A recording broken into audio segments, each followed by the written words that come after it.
President Donald Trump is drawing criticism and praise from a former KKK leader after making a new statement about last weekend's violence. The president insists both sides were responsible for what happened in Charlottesville, Virginia.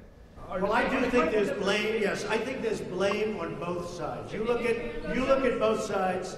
I think there's blame on both sides, and I have no doubt about it, and you don't have any doubt about it either. Press conference was supposed to be about the country's infrastructure, but as Jeff Wagner reports, questions concerning the violent protests and the president's answers stole the spotlight. And it was vicious, and it was horrible, and it was a horrible thing to watch. President Donald Trump condemned the violence that filled the streets of Charlottesville, Virginia last week when a group protesting the removal of a Robert E. Lee statue clashed with counter-protesters. He feels both sides are to blame. There was a group on this side, you can call them the left, you've just called them the left, that came violently attacking the other group. So you can say what you want, but that's the way it is. President Trump came under fire after not initially calling out the white supremacists who also attended the rally. But he was also quick to defend some of the people protesting the statue's removal. I've condemned many different groups, but not all of those people were neo-Nazis, believe me. Not all of those people were white supremacists. The president was also concerned about the idea of removing controversial statues and used previous presidents to make his point. George Washington was a slave owner. Was George Washington a slave owner? So will George Washington now lose his status? Are we going to take down, are we going to take down statues to George Washington? If the president did call out one person, it was the man suspected of driving through the crowd of counter-protesters, killing one of them. Mr. Trump called him a murderer and a disgrace. Jeff Wagner, WCCO 4 News. In a statement, House Minority Leader Nancy Pelosi said the president's, quote, talk of blame on many sides ignores the abhorrent evil of white supremacism. The former Grand Wizard of the Ku Klux Klan, David Duke, also issued a statement, quote, thanking the president for his honesty and courage and condemning what he called the leftist terrorists. A memorial service is planned today for the woman killed Saturday in Charlottesville. Heather Heyer died when police say 20-year-old James Fields Jr. rammed his car into the group of counter-protesters. 19 others were injured. The violence in Charlottesville has fueled the white supremacist movement, with leaders planning more events and promising to be more active now than ever before.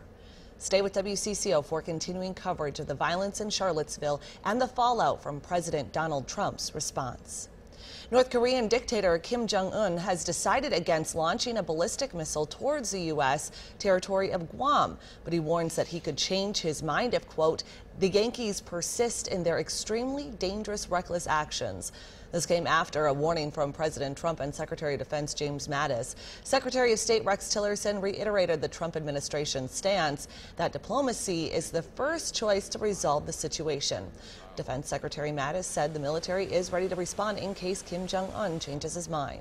A former Minnesota Mrs. America has been found guilty of theft by swindle for a scheme that involved making returns at Macy's. Jennifer Klein from Wayzata was accused of switching price tags on clothes she bought from the store. Hennepin County District Court determined the amount of the theft was more than $1,000, but less than $5,000. 51-year-old's attorney argued that Klein made a dumb mistake, but added that it was Macy's fault for having such an easy return policy. Sentencing is set for October 18th.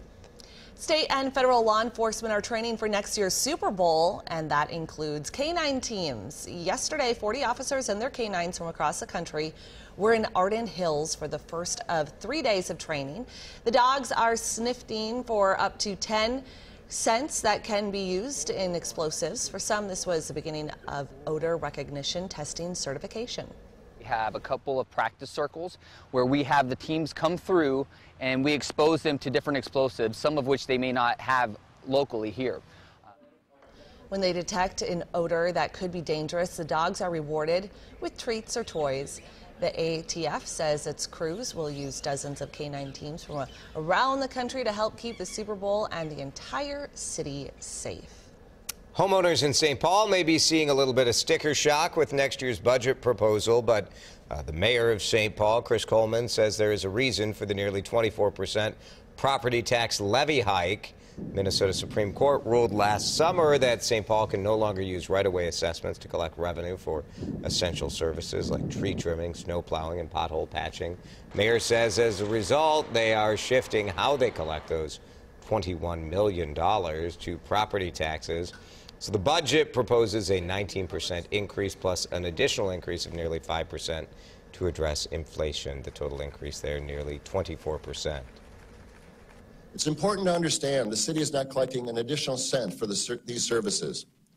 In fact, the budget I propose for 2018 is actually $1.5 million smaller than the 2017 adopted budget.